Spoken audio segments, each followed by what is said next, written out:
Bugun dehqonlar orasida eng ko'p beriladigan savol oddiy go'ng yaxshi natija beradimi yoki mineral o'g'itmi? Qaysi biri hosilni ko'proq oshiradi? Keling ikkalasini ilmiy va amaliy jihatdan taqqoslaymiz. Oddiy go'ng nima beradi?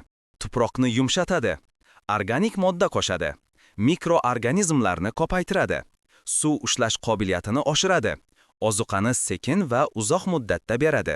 Kamchiliklari: oddiy go'ng tarkibida azot, fosfor va kaliy miqdori aniq emas. Ozuqa konsentratsiyasi past. Kerakli dozani hisoblash qiyin. Ba'zida begona o't urug'larini ham dala ichiga olib kiradi.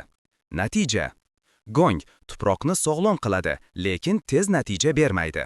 Mineral o'g'itlar nima beradi? Afzalliklari: juda tez ta'sir qiladi. Azot, fosfor, kaliy foizlari aniq. O'simlik ehtiyojini to'g'ri hisoblab berish mumkin. Hosil ko'tarilishi sezilarli va tez. Kamchiliklari: haddan ko'p berilsa o'simlikni kuydirishi mumkin. Tuproqning organik qismini oshirmaydi. Faqat ozuqa beradi, lekin strukturani yaxshilamaydi. Natija: mineral o'g'it tez hosil uchun eng kuchli variant. Qaysi biri kuchliroq hosil beradi? Oddiy go'ng uzoq muddatda tuproqni yaxshilaydi, lekin bir mavsumda katta hosil bermaydi. Mineral o'g'itlar qisqa muddatda hosilni 30-60% oshiradi.